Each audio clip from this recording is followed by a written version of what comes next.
Welcome to HomeKit 5. I'm Josh. I'm Brayden. This week we are going to talk about Aqara, Hue, and SwitchBot Curtain. Yeah. I gotta remember it all. Like, we, excuse me, we use shortcuts, and like on the iPad, if we have a story that's in Reddit or YouTube or something, like it doesn't, like we're used to using our tabs, so it's kind of thrown us here because these other links come from those other places, not on the web. Yes. Yeah, so hopefully it's a little less echoey in here. We got a rug down, we got the curtains up, so making some more progress in the office. But let's dive into it. Aqara announced, yesterday, that they have a D100 smart lock that will be working with HomeKit. And this is actually a pretty sleek looking lock, in my opinion. If you're watching on YouTube, you can kind of see it, but it's like tall and skinny, and it's just got a handle coming out of it. I don't think it is an actual deadbolt lock. It looks like it's an actual like latch, kind of turning and going into the striker plate type of lock.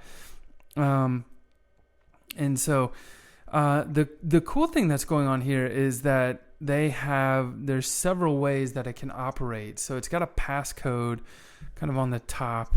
They have two models here, the N100, the N200. They both have passcodes. They both have doorbell buttons as well. As far as we can tell, it doesn't have video on it, but it will let you put in a passcode, or it also has a fingerprint reader right in the handle, so you can put your thumb on there. And then it also has NFC tag reader, so you can use an NFC key tag to unlock it. It uses Bluetooth, not Wi-Fi or Zigbee, so something to be on the lookout there, depending on how far you are from the hub and that kind of thing. And it says it'll go 12 months between charges, and then you can just unhook it and recharge it via a USB-C connection. Yeah. And it's going to be $289 from the looks of it. I wondered how reliable that battery life is going to be, like especially considering like the UV cams. Say they're 365 days of battery life.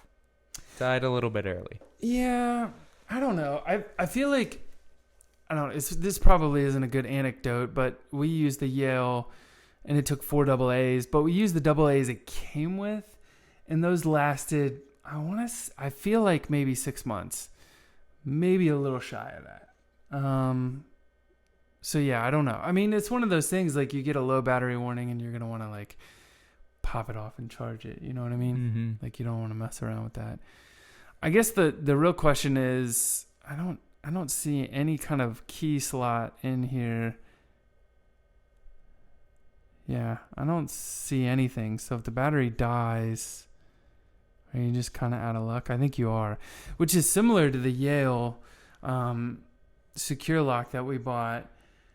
And it's got an emergency. You can use a 9-volt battery and hold it up to the bottom. And the battery was running a little low, and we were having a little trouble as we were selling the house, and I replaced the batteries because it wasn't locking quite right. So, yeah, I don't know. Something to definitely think about. It's a good question. Yeah.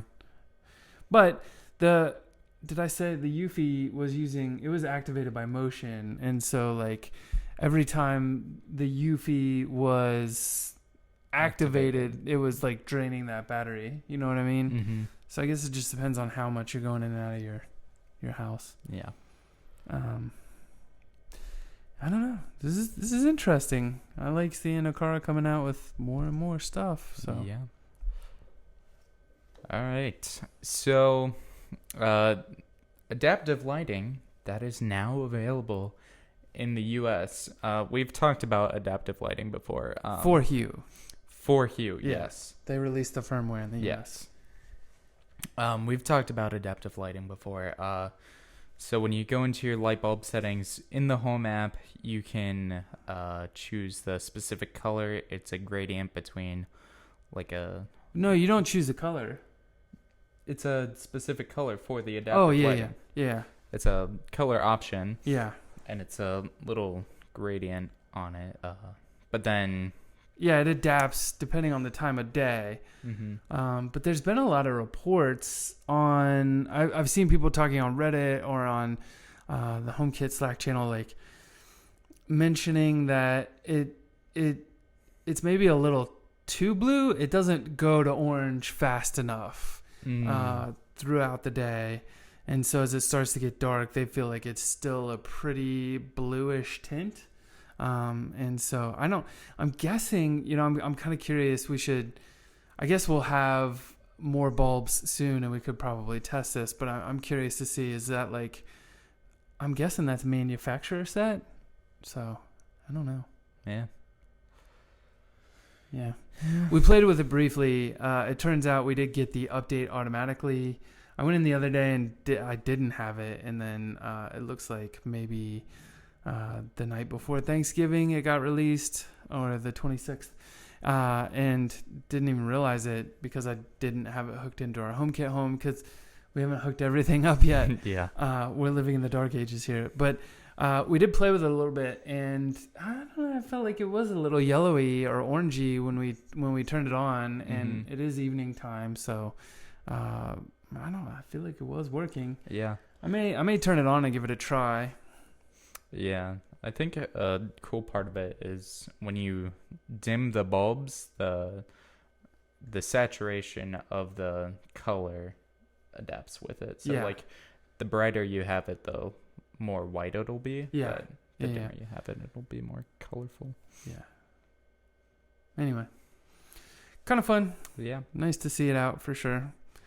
And then our last one, we actually have a story coming from, I won't open YouTube because that'll stop my audio recording. Comes from YouTube. Shane Watley of Shane Creates put out a video today, actually, that showed off the SwitchBot curtains, which is kind of cool. I think they're like $89 each, and really to open curtains on either side you need two of them, so 170, 180. Yeah, I guess 180. Yeah, you need those two. And it's interesting because they do support, if you get the hub, they do support Siri shortcuts and Alexa and Google and all that stuff.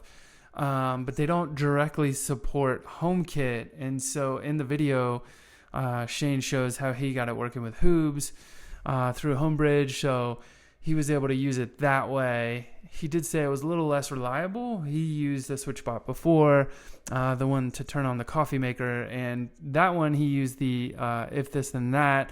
But that does require a subscription. So he was just trying to use it without if this then that. But he said there were some reliability issues. But it's a pretty cool device.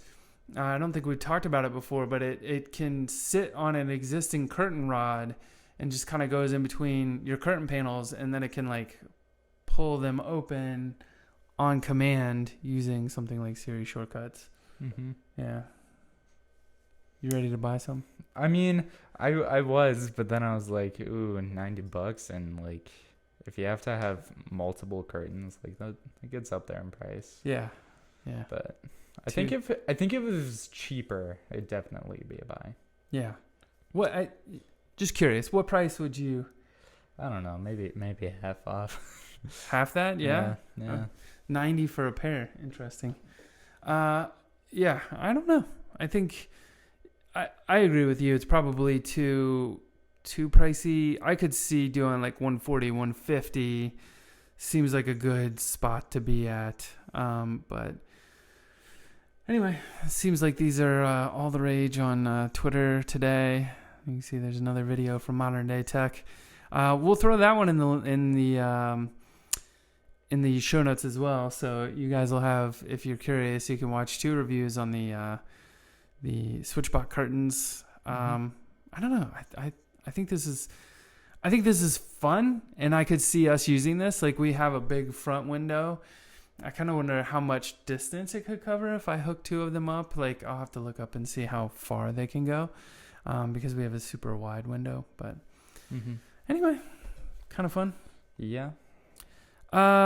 So just want to say thank you for tuning in this week. It seemed a little light on the news this week, but we were able to find 3 stories at least. As always, if you enjoyed this video, be sure to give it a thumbs up. If you're on YouTube, hit that subscribe button, hit that bell if you want to be notified when these things come out on YouTube. If not, if you're listening somewhere like Spotify or Overcast or Apple Podcast app, thank you. Always want to say iTunes. Be sure to hit that subscribe button too, so it helps us know how many people are actually listening. And we are taking suggestions on what we should do with this studio space. We are looking to get some new lights that'll hang up by the ceiling and kind of hang down so we can leave the lights set up week to week.